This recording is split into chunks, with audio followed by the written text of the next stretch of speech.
اللہ تبارک و تعالی نے بعض چیزوں کو، بعض دنوں کو، بعض وقتوں کو، بعض مہینوں کو اپنی رحمت سے فضیلت عطا فرمائی ہے۔ اللہ تبارک و تعالی کے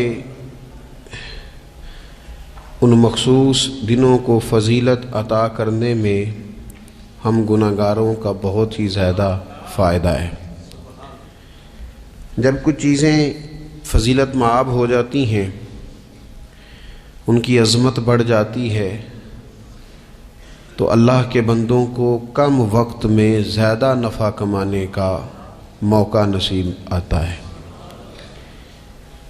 نبی اکرم نور مجسم شفیع معظم صلی اللہ تعالی علیہ وسلم کی امت کو اللہ تعالیٰ نے بہت ساری ایسی چیزیں اپنی رحمت سے دی ہیں کہ جن میں عمل تھوڑا ہے، اجر زیادہ ہے۔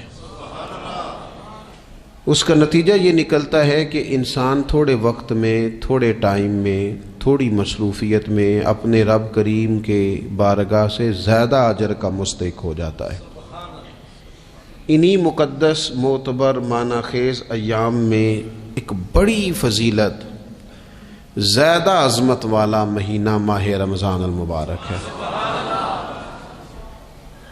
قرآن مجید نے صراحت کے ساتھ اس ماہ مقدس کا نام لیا ہے۔ کیا معنی ہے؟ کہ یہ وہ مقدس مہینہ ہے جس کا میرے رب کریم نے نام لیا ہے، اللہ نے نام لیا ہے۔ شہر رمضان الذی انزل فیہ القرآن، فرمایا رمضان کا وہ مقدس مہینہ ہے جس میں اللہ نے قرآن نازل فرمایا ہے۔ اس ماہ نور، ماہ سرور کا نام نامی اللہ تعالیٰ نے قرآن مجید کے اندر ذکر فرمایا۔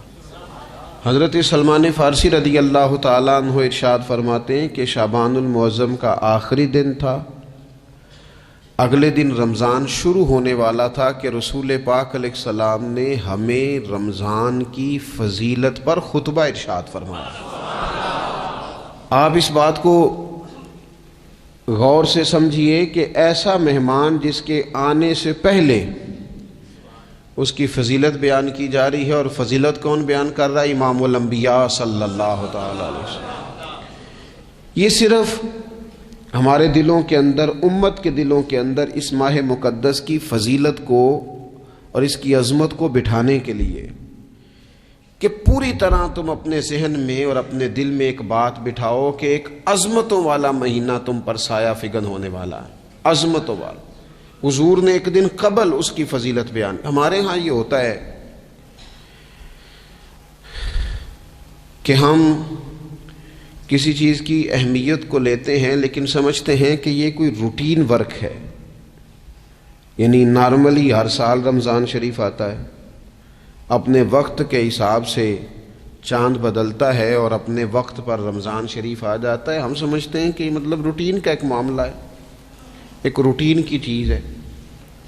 لیکن اگر آپ اس کو اس نظر سے دیکھیں گے نا کہ اس مہینے کے آنے سے پہلے، یعنی ابھی ایک دن بعد آنا ہے رمضان کو، اور آنے سے پہلے حضرت سلمان فارسی فرماتے ہیں کہ نبی پاک نے ہمیں باقاعدہ بلا کے خطبہ دے کے رمضان کی عظمت ہمارے دلوں میں بٹھا، یعنی فکری طور پر اور ذہنی طور پر امت کو تیار کیا۔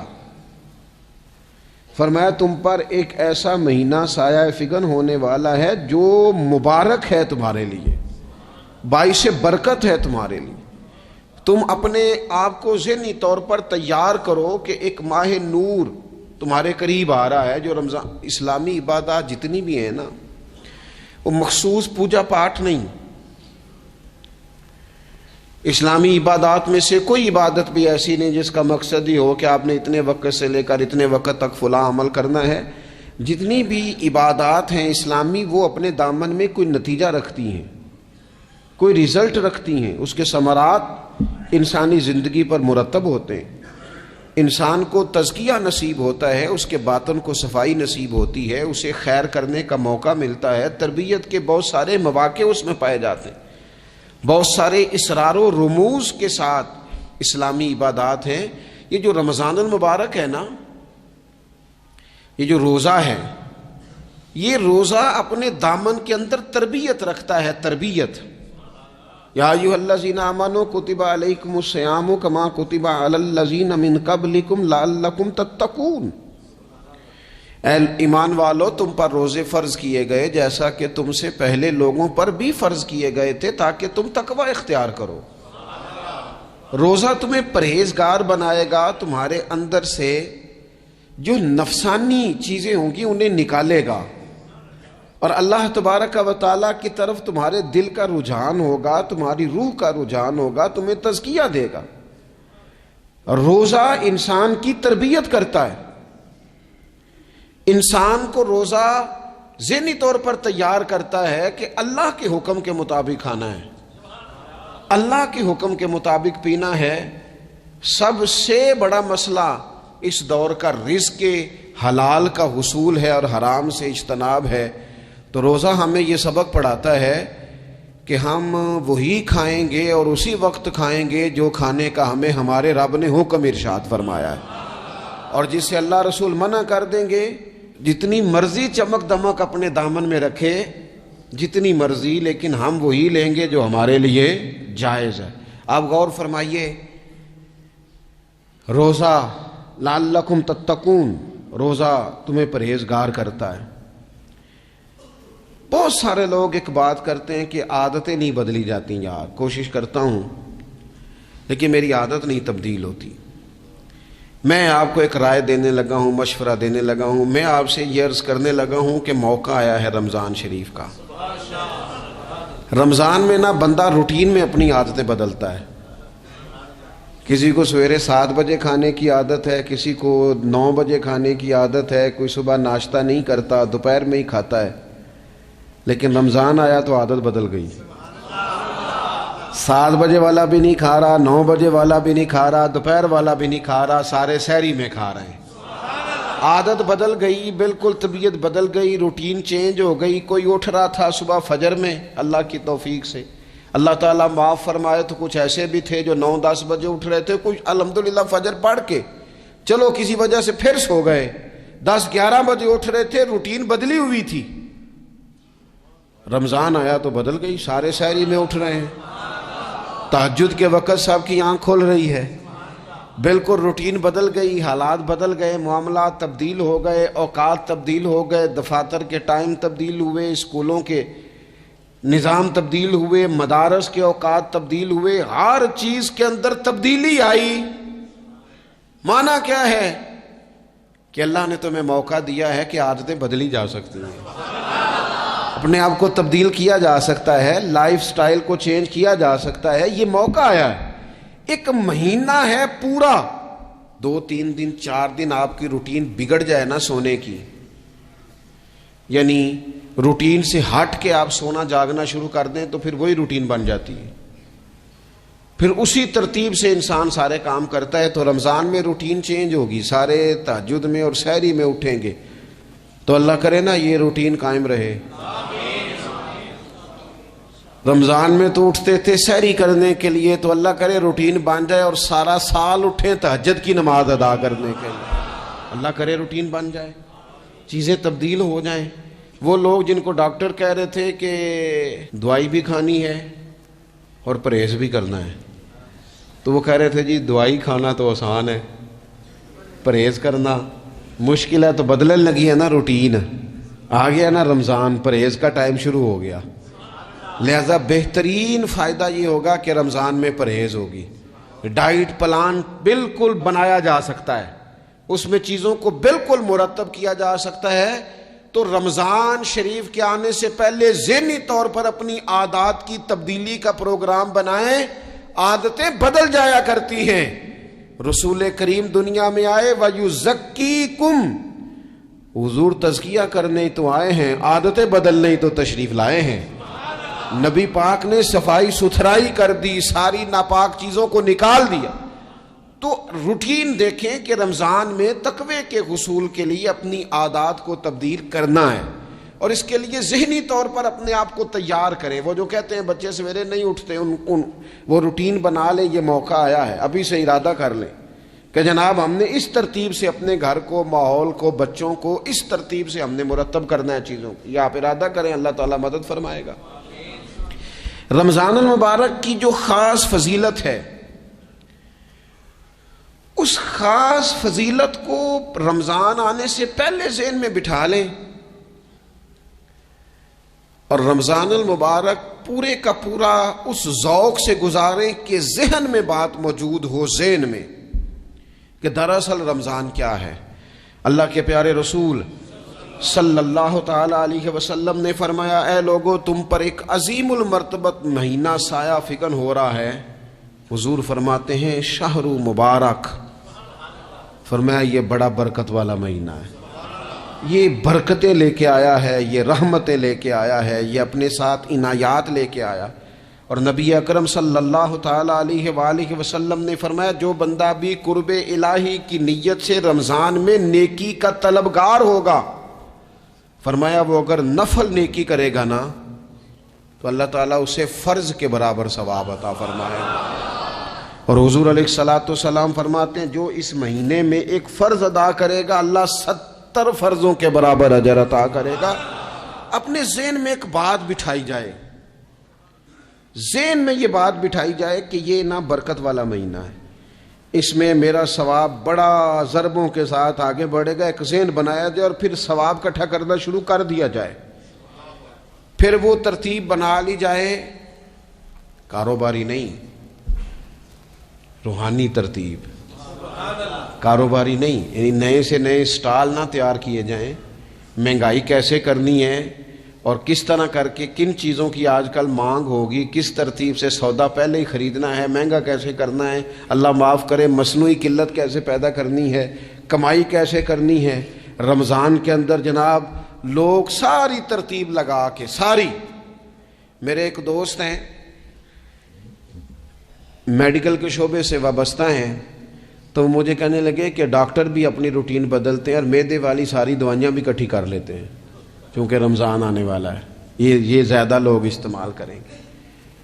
تو وہ ماحول نہ پیدا کریں کہ ہر چیز دنیا داری ہو جائے، ہر چیز دنیا داری نہیں، ہر چیز کو ایک نیا روپ دے دیا جائے اور نیا سے نیا مال کمانے کا سلیقہ بنایا جائے.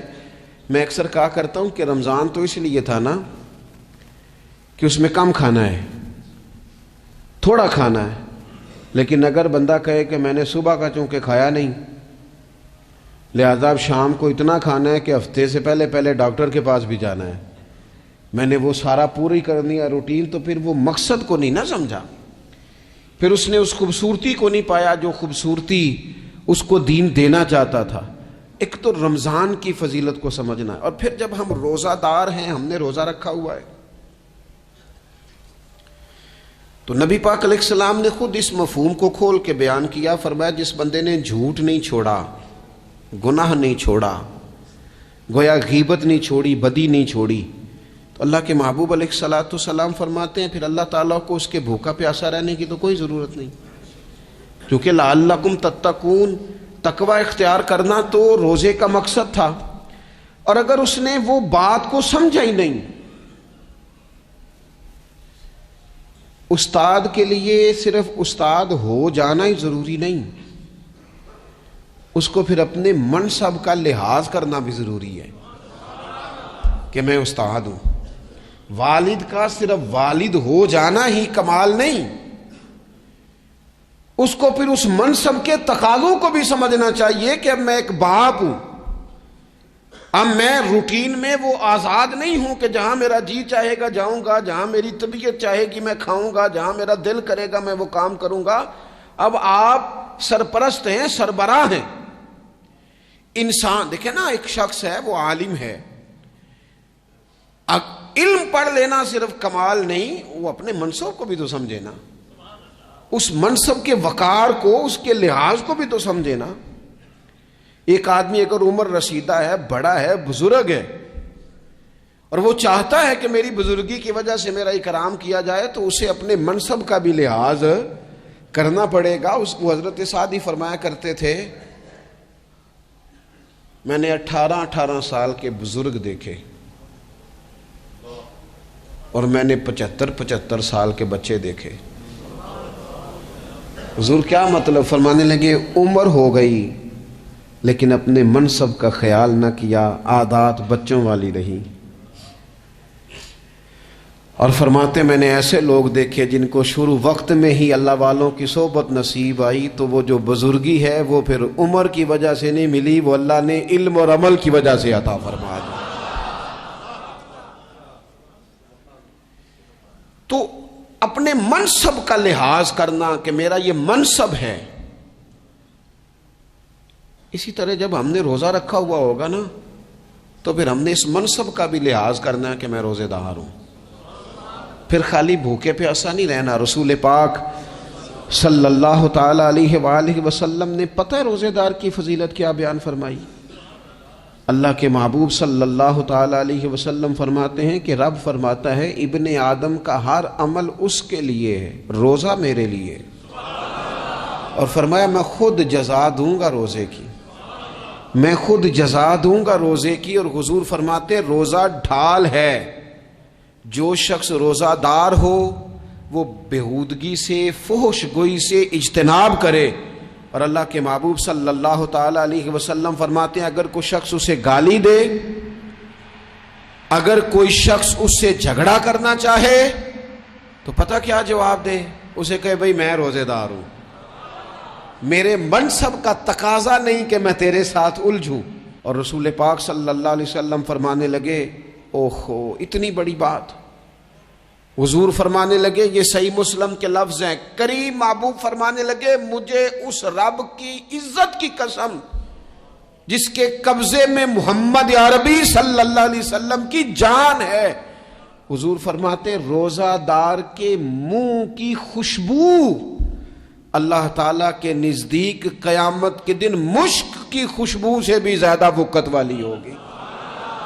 اس کے منہ سے جو خوشبو آتی ہے قیامت میں مشک پیچھے رہ جائے گا، اور رب کی بارگاہ میں صرف روزہ دار کے منہ سے۔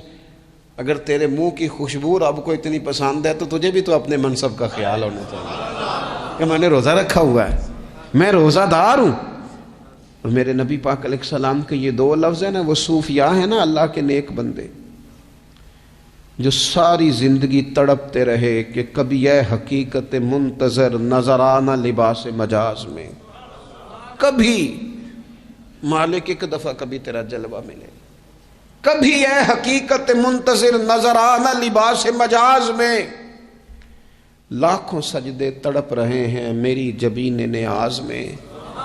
اور جو ساری زندگی کہتے رہے کہ ہم تو عمر دراز مانگ کے لائے تھے 4 دن، 2 آرزو میں کٹ گئے، 2 انتظار میں، کہ دیکھو انہیں انعام ملنے لگا ہے۔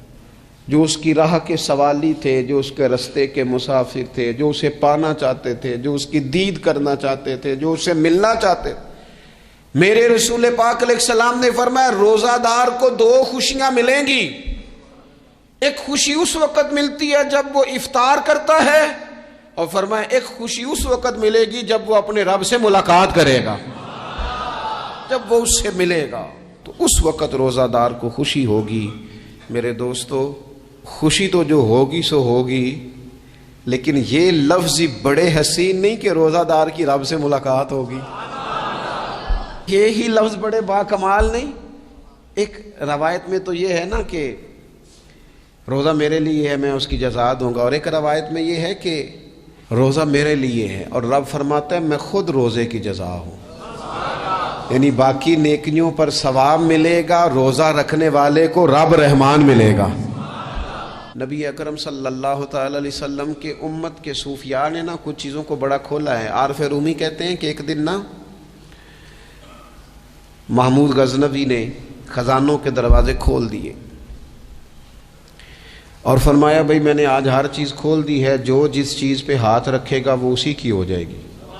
لوگ دوڑے، کوئی سونے کی طرف، کوئی چاندی کی طرف، کوئی جائیدادوں کی طرف، کوئی خزانے کی کنجیوں کی طرف، کوئی بڑے بہترین گھوڑے اور اونٹوں کی طرف، لوگ دوڑ گئے، جو جس پہ ہاتھ رکھے گا اسی کا۔ سب بھاگ گئے، ایاز بیٹھا ہے، نہ وہ حسن میں رہی شوخیاں، نہ وہ عشق میں رہی گرمیاں، نہ وہ غزنوی میں تڑپ رہی، نہ وہ خم ہے زلف ایاز میں، وہ لذتیں کہاں۔ ایاز چپ کر کے بیٹھا ہے. پھر محمود نے ایاز کی طرف مخاطب کر کے کہا ایاز اٹھنا نہیں, آج لوٹ سیل لگ گئی ہے, جو جس چیز پہ ہاتھ رکھے گا اسی کی. ایاز کہنے لگا بات پکی ہے نا. تو محمود خوش تھے, موڈ بڑا اچھا تھا, کہا بالکل پکی ہے. تو ایاز کہنے لگے چلو ٹھیک ہے. ایاز اٹھے, پیچھے سے جا کے نا تو محمود کے کندھے پہ ہاتھ رکھ دیا. محمود کے کندھے پہ ہاتھ رکھا. محمود کہنے لگے یہ کیا بات کا, آپ سے میں نے پوچھا تھا بات پکی ہے, جو جس پہ ہاتھ رکھے گا اسی کا نا. تو تھوڑی دیر پہلے مسکراتے چہروں میں آنسو آ گئے. ایاز بھی روئے تو محمود بھی روئے. کہا بادشاہ پکا رہنا, وہ جن کو خزانے چاہیے تھے وہ دوڑ گئے, مجھے تو چاہیے. لنگ کئی مہینے تے برس گئے تے تیری دید نو دیدے ترس گئے, تیری تو ملے گا. تو پھر کہا محمود نے, اس نے کہا میں وعدہ کر چکا تھا, بس ٹھیک ہے, باقیوں کے خزانے اور میں تیرا. طے ہو گئی. فرمایا باقی نیکیوں پر ثواب ملے گا, اور روزہ رکھنے والے کو رب رحمان ملے گا, اللہ کا قرب ملے گا. دیکھو نا, وہ خاص انسان کو کیفیت حاصل ہوتی ہے روزے میں, رب کے ہونے کا یقین. وہ جو صوفیاء کہتے ہیں نا مراقبہ کرو, وہ نصیب ہوتا ہے. یعنی کسی کو کیا پتا ہے اس کا روزہ ہے کہ نہیں, اکیلا ہے نا گھر میں, فریزر بھرا ہوا ہے, نہیں نہ کھاتا. کیوں؟ اسے پتا ہے میرا رب میرے ساتھ ہے, میرا رب مجھے دیکھ رہا ہے. بس یہ تصور توحید پکا ہو جاتا ہے رمضان. تو پھر اللہ تبارک و تعالیٰ کی بھی خاص رحمت اور کوئی خاص ہی اعزاز. حضور فرماتے ہیں جنت کے کئی دروازے ہیں, ایک باب الریان ہے, اس سے صرف روزہ دار گزریں گے. آواز ہوگا روزے والے آ جاؤ, وہ آ جائیں گے. فرمایا اس خاص دروازے سے گزرو, جب گزر جائیں گے تو فرمایا بند کر دو بھائی, اور کوئی نہیں گزرے گا یہاں سے. دروازہ ہی مخصوص ہے, ان کا اعزاز ہی ذرا زیادہ ہے. تو میرے عزیز رمضان شریف کے اندر وہ منصب کا بس خیال رکھیں کہ میں روزہ دار ہوں, اس احتیاط کے ساتھ. اور دوسری جو رمضان کی چند عبادات ہیں نا, سب سے پہلی تو میں عرض کروں گا تراویح کے حوالے سے. یہ بات یاد رکھ لیں کہ نبی پاک علیہ الصلوۃ والسلام نے فرمایا جس نے ایمان اور احتساب کی نیت کے ساتھ رمضان میں قیام کیا, اللہ اس کے پچھلے سارے گناہوں کو معاف فرما دے گا. اور ایک مقام پر نبی پاک صلی اللہ تعالی علیہ وسلم نے بیان کیا, یہ مشکات میں موجود ہے. حضور فرماتے ہیں رمضان اور قرآن دونوں قیامت کے دن بندے کی شفاعت کریں گے. رمضان کہے گا یا اللہ میں نے اسے دن بھر کھانا کھانے سے باز رکھا, اور تیری بارگاہ کے حکم کے مطابق اس نے اپنے آپ کو ان چیزوں سے بچا کے رکھا. اور قرآن کہے گا مالک رات میں نے اسے نیند سے روکے رکھا. کیا مطلب؟ اس نے کھڑے ہو کے عبادت کی. اگرچہ اس سے مراد شارحین حدیث نے تراویح بھی لیا ہے, تہجد کی نماز بھی لیا ہے, صلاۃ اللیل بھی لی ہے, لیکن میرے عزیز یہ خاص ربط ہے قرآن مجید کے ساتھ تراویح کا. مسنون ہے رمضان کی راتوں میں قرآن مجید اور تراویح کا پڑھنا. اگر تھوڑی سی نا طبیعت میں صرف تبدیلی پیدا کی جائے, میں نے دیکھا ہے کہ جو لوگ کہتے ہیں نا میرا وقت بڑا قیمتی ہے, بڑی ساری جگہوں پہ آپ کو بیٹھنا پڑتا ہے, بیٹھیں آپ 2 گھنٹے بیٹھیں, 3 گھنٹے بیٹھیں. میں نے دیکھا ہے لوگ جاتے ہیں کسی دفتر میں تو رات کو ہی چلے جاتے ہیں اس علاقے میں, کھڑے ہیں, پاسپورٹ کے دفتر کھڑے ہیں, شناختی کارڈ کے دفتر کھڑے ہیں, امیگریشن کی لائنوں میں کھڑے ہیں. کچھ ذہن تو بنائیں کہ میں نے رات کھڑے رہنا ہے اور اپنے رب کی عبادت کرنی ہے. تراویح کو ذرا ذوق سے آپ اگر تھوڑا ارادہ کر لیں گے نا, یعنی کوئی ایسا مشکل کام نہیں. میری تو رائے یہ ہے کہ پہلے 3-4 دن ذرا جم کے ذہن بنائیں, اور تھوڑا سا نا روٹین کو بدلنے کی کوشش نہ کریں. جس امام صاحب کے پیچھے تراویح شروع کریں, کوشش کریں ساری وہیں پڑھیں. روٹین بدلنے سے بھی سستی آتی ہے. ایک دن یہاں گئے, 2 دن وہاں گئے, تو یہ روٹین بدلنے سے بھی بعض اوقات سستی آتی ہے.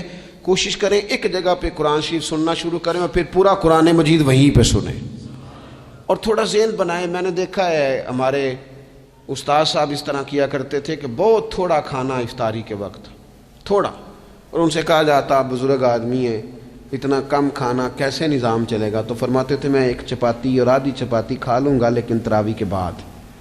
اب اگر زیادہ کھانا کھاؤں گا تو طبیعت میں سستی آئے گی، میرے لیے کھڑا ہونا مشکل ہو جائے. سادہ سا کھانے کے ساتھ افطاری کی جائے گی.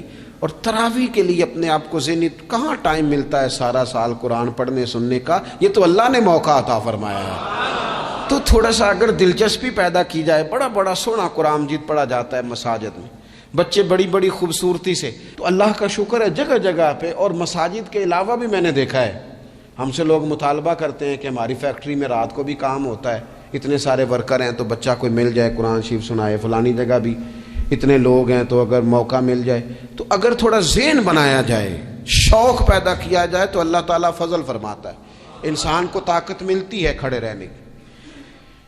ایک تو تراوی، روزہ، تراوی، اور تیسری بات ہے سحر اور افطار. یہ جو سحری اور افطار، یہودی جو تھے نا وہ سحری نہیں کرتے تھے، سحری کا نام و نشان نہیں تھا، روزہ رکھتے سحری نہیں کرتے. تو نبی پاک صلی اللہ تعالی علیہ وسلم نے فرمایا ہمارے اور یہودیوں کے درمیان فرق ہی سحری کا ہے. اور نبی پاک صلی اللہ تعالی علیہ وآلہ وسلم نے فرمایا سحری کھایا کرو، سحری کھانے میں برکت ہے. اور اگلی بات سننی آپ نے تو خوش ہو جانا ہے، سحری کو معمولی نہ سمجھے، سحری کرنا عبادت ہے. ہاں آپ مت سمجھیں کہ میں روٹی کھا رہا ہوں، یہ تو میرے سامنے دہی رکھا ہوا ہے، یہ تو سالن رکھا ہوا ہے، یہ تو اچار رکھا ہے، تو چپاتیاں رکھی ہیں. سحری کھانا عبادت ہے. آپ صبح اٹھے، آپ کی تو روٹین ہی اور تھی، تو 7 بجے کھاتے تھے، 9 بجے کھاتے تھے. یہ جو آپ صبح کھا رہے ہیں اٹھ کے سحری میں، اپنی مرضی سے تھوڑی کھا رہے ہیں، یہ تو کسی کے کہنے سے کھا رہے ہیں، یہ تو کسی کے بٹھائے بیٹھے ہیں. یہ جو سحری کا لنگر ہے یہ رب رسول کی رحمت کے ساتھ عطا ہوتا ہے، یہ کرم ہے، یہ اللہ رسول کے بٹھائے بیٹھے. کیا میرے رسول پاک صلی اللہ تعالی علیہ وآلہ وسلم نے بات کھولی ہے، ترغیب و ترہیب میں حدیث ہے. اللہ کرے یہ کبھی چسکا لگ جائے، یہ والا مزہ آ جائے تو پھر تو گھر میں دسترخوان نہیں بچھا ہوا ہوگا، پھر تو رنگ ہی کوئی اور ہوگا. حضور فرماتے ہیں اللہ تعالی اور اس کے فرشتے سحری کھانے والوں پر رحمتوں کا نزول فرماتے ہیں. کھائی روٹی جا رہی ہے، پکا ہوا کھانا ہے، لیکن حضور فرماتے ہیں رب بھی رحمتیں فرما رہا ہے اور اللہ کے حکم سے فرشتے بھی رحمتوں کا نزول کر رہے ہیں سحری کھانے والوں پر. تو خوب توجہ سے، ذوق سے، شوق سے. اور پھر جو افطار کا معاملہ ہے، حضور فرماتے ہیں جب روزہ کھولنے والا روزہ کھولتا ہے تو جو دعا مانگتا ہے رب قبول فرما لیتا ہے. یعنی افطار کا وقت ایسا ٹائم ہے جو دعاؤں کی قبولیت کا وقت ہے. افطار کرنا بھی ہے، کرانا بھی ہے. مہنگائی ذرا عروج پہ چلی گئی ہے، میں بار بار کہتا ہوں.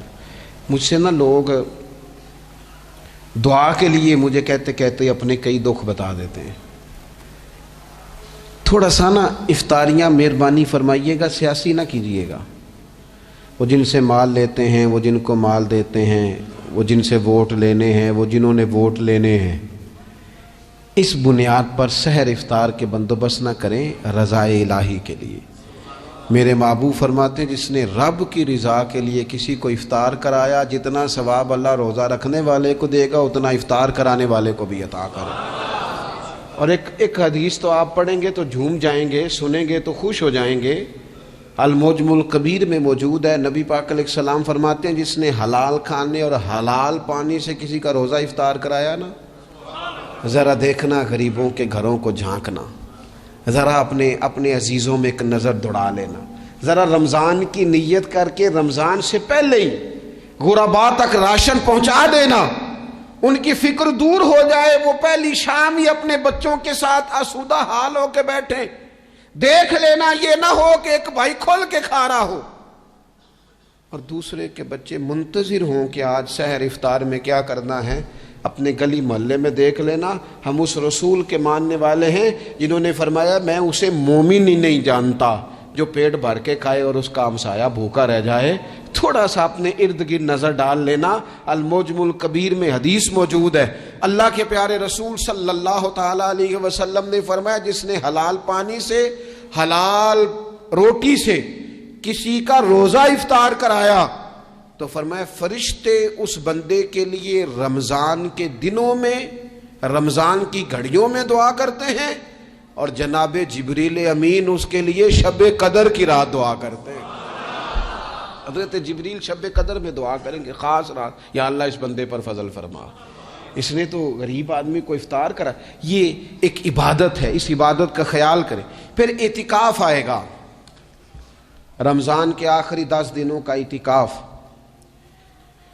اسلام میں رہبانیت نہیں ہے، لیکن کبھی کبھی سب سے کٹ کے اپنے رب کے ساتھ جڑ جانا، کچھ رات کی عبادتیں، کچھ تنہائی کے اذکار، کچھ درود و سلام کا ذوق، یہ ان ساری خوبصورتیوں میں سے ایک خوبصورتی اعتکاف بھی ہے۔ اللہ کے پیارے رسول علیہ الصلوۃ والسلام ہمیشہ اعتکاف کرتے، اور حضرت عطا بن رباح رضی اللہ تعالیٰ عنہ کیسی خوبصورت بات ارشاد فرماتے ہیں، فرماتے ہیں معتکف تو اس آدمی کی طرح ہے جیسے کسی بندے کو کسی کے ساتھ کوئی کام پڑ جائے نا تو وہ جا کے اس کے دروازے پر بیٹھ جاتا ہے کہ جب تک میرا کام ہوگا نہیں میں جاؤں گا نہیں۔ فرماتے ہیں یہ اعتکاف والا بھی آ کے رب کریم کے گھر بیٹھ گیا ہے کہ جب تک تو معاف نہیں کرے گا میں جاؤں گا نہیں، جب تک تو بخشش نہیں کرے گا میں اس دروازے سے ہٹوں گا نہیں۔ حضرت ابن عباس رضی اللہ تعالیٰ عنہ نبی پاک علیہ السلام کے روضہ انور کی طرف اشارہ کر کے کہا کرتے تھے زیادہ دیر نہیں ہوئی، اشارہ کر کے کہتے تھے زیادہ دیر نہیں ہوئی، اس روضہ مبارک میں آرام فرما۔ رسول رحمت علیہ السلام سے میں نے اپنے کانوں سے سنا ہے، اور جب یہ بات ارشاد فرماتے تھے تو روتے بھی تھے۔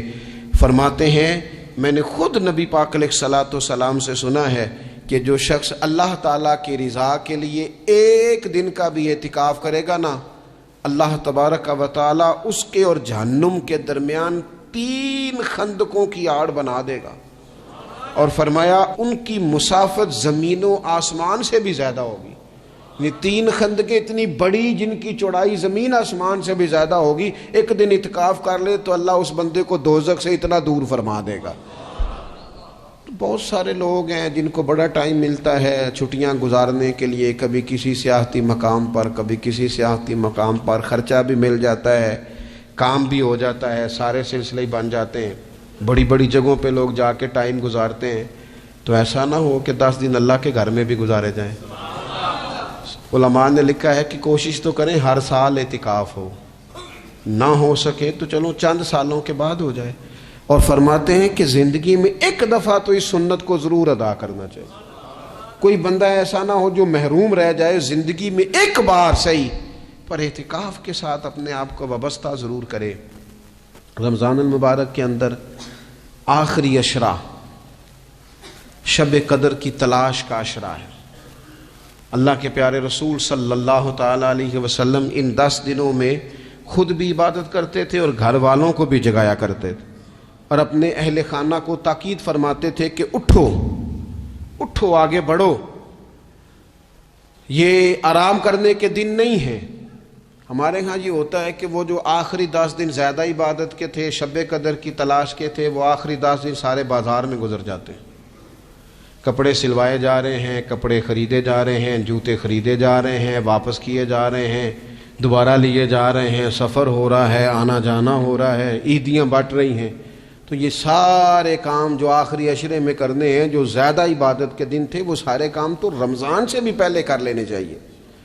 کپڑے رمضان سے پہلے خریدے جائیں، پہلے سلوا لیے جائیں، جوتے پہلے لے لیے جائیں، ضرورت کے کام پہلے کر لیے جائیں، جہاں آپ کو جو بانٹنا ہے وہ رمضان سے پہلے کریں۔ وہ مفت کی اپنے دل کو مطمئن کرنا کہ اب میرے پاس یہ بڑے میں خیر کا کام کرنے نکلا ہوا ہوں، میں عیدی بانٹنے جا رہا ہوں، یہ پہلے بانٹنے تھے۔ یہ عجیب بات ہے کہ جو زیادہ وقت مسجد میں گزارنے کا ٹائم تھا وہ سارا ہم نے ضائع کر دیا، وہ ادھر ادھر بازاروں کی نظر ہو گیا، میل ملاپ کی نظر ہو گیا۔ تو اگر چیزوں کو مرتب کیا جائے، میں تو دوستوں سے کہا کرتا ہوں زکوٰۃ کا حساب، صدقات کا حساب، صدقات فطر کا حساب، جتنے بھی روٹین کے کام ہیں اس کو کوشش کریں رمضان شریف سے پہلے آپ ترتیب دیں، آپ ان چیزوں کو پہلے سے مرتب کریں تاکہ وہ بہترین ہو جائیں۔ ہم تو اس دین کے ماننے والے ہیں جہاں نیت کرو تو اجر شروع ہو جاتا ہے۔ آپ رمضان کی نیت سے جو آج خرچ کریں گے اس کو اللہ تعالیٰ رمضان کے ثواب کے برابر ہی اجر عطا فرمائے گا۔ لیکن وہ ہم نا کچھ لوگ بڑا ایک صاحب مجھ سے کہنے لگے جی میں نے سنا ہے صدقہ فطر آخری عشرے میں ہی دینا چاہیے. میں نے کہا آپ کا پروگرام تب دینے کا اس لیے آپ نے یہ گاڑا کر کے سن لیا, ذرا اس کو آپ نے زیادہ غور سے سن لیا ہے. آپ جب ضرورت محسوس کریں, جب آپ سمجھیں کہ کسی کو ضرورت ہے, ضرورت کے وقت کوئی چیز کام نہ آئی تو پھر کب جا کے کام آئی. تو میری آپ سے یہ اپیل رہے گی کہ پہلے سے چیزوں کو مرتب کریں, معاملات کو پہلے سے طے کریں. وہ لوگ بڑے اچھے ہوتے ہیں جو وقت پر منصوبہ بندی کرتے ہیں, جو چیزوں کو ٹائم پہ مرتب کرتے ہیں. وہ ٹائم جو ہمارا بالکل اللہ کی بارگاہ میں حاضری کا ہے, عبادات کا ہے, اگر وہ سارا گاڑیوں کی نظر ہو جائے گا, اسفار کی نظر ہو جائے گا, تو ہم نے حاصل کیا کیا. ایک بات آخر میں بڑے درد کے ساتھ آپ کی خدمت میں عرض کرنی ہے, ہر سال کہتا ہوں, اس سال بھی کہوں گا, ذاتی اخراجات کو کچھ کم کیا جائے. ذاتی اخراجات نہ کچھ لوگوں کے بہت زیادہ ہیں, ان کے اپنے لباس کے, کپڑوں کے, اور وہ اخراج. میں نے پچھلے جمعے بھی کہا تھا, اسلام ذبائش کی اجازت دیتا ہے, نمائش کی اجازت نہیں دیتا. نمائش والے کام اگر تھوڑے چھوڑ دیے جائیں کچھ بھی نہیں ہوتا. میں تو شاید اگر میں سینکڑوں کہہ دوں تو غلط نہیں ہوگا, لیکن بیسیوں تو لوگ ایسے ضرور ہوں گے کہ جو عید ساری سو کے گزارتے ہیں, سارا دن سوئے رہتے ہیں. پتہ نہیں وہ اتنے مہنگے مہنگے کپڑے کس لیے خریدتے ہیں. عید کی نماز پڑھی, سو گئے, اور بھئی آپ کا فون بند تھا جی, میں سو رہا تھا جی. تو بھئی وہ جو آپ نے 1.5 مہینہ درزی کے پاس آنا جانا لگایا, وہ کس مقصد کا؟ رات کوئی پہننا تھا, کوئی پرانا جوڑا پہن لیتے. ایسی مصیبت کیا بنی ہوئی تھی؟ اتنے مہنگے کپڑے خریدے, اتنا مہنگا جوتا لیا, اور دن سارا سو کے گزار دیا. ذاتی اخراجات کم کریں. پتہ کیا ہے, فرق بہت بڑھتا جا رہا ہے, بہت بڑھتا جا رہا ہے. یعنی ایک جگہ پہ چیزیں پڑی ہیں, خراب ہو گئی ہیں, کھانے کا ٹائم نہیں, پہننے کا ٹائم نہیں, اور ایک جگہ وہ ہے کہ جہاں لوگ دوائی کو ترس رہے ہیں. گندم امیر شہر کی ہوتی رہی خراب, اور بچی کسی غریب کی فاقوں سے مر گئی. اور کسی نے کہا تھا کہ غریب شہر تو فاقوں سے مر گیا, لیکن امیر شہر نے ہیرے سے خودکشی کر لی, اللہ معاف فرمائے. تو بہت ساری جگہوں پہ لوازمات زیادہ ہیں, اخراجات زیادہ ہیں, تکلفات زیادہ ہیں. اس رمضان میں مہنگائی کا جو زور ہے, حالات کی جو سنگینی ہے, اور تھوڑا پیچھے جائیں تو غریب علاقوں میں جس قسم پرسی کے ساتھ لوگ اپنا وقت بتا رہے ہیں, اگر صرف امیر لوگ اپنے کچھ ذاتی اخراجات کو کنٹرول کرنے میں کامیاب ہو جائیں تو بڑے سارے لوگ ایسے ہیں جن کے لیے وہ خوشیاں بانٹنے کا ذریعہ بنیں گے, اسباب. اور ویسے بھی زندگی سادہ کریں, آسان ہو جائے گی. زمین پر چلیں, آپ محسوس کریں گے کہ زندگی بہتر ہو گئی ہے, آسانی والی ہو گئی ہے. اللہ کی بارگاہ میں دعا کرتا ہوں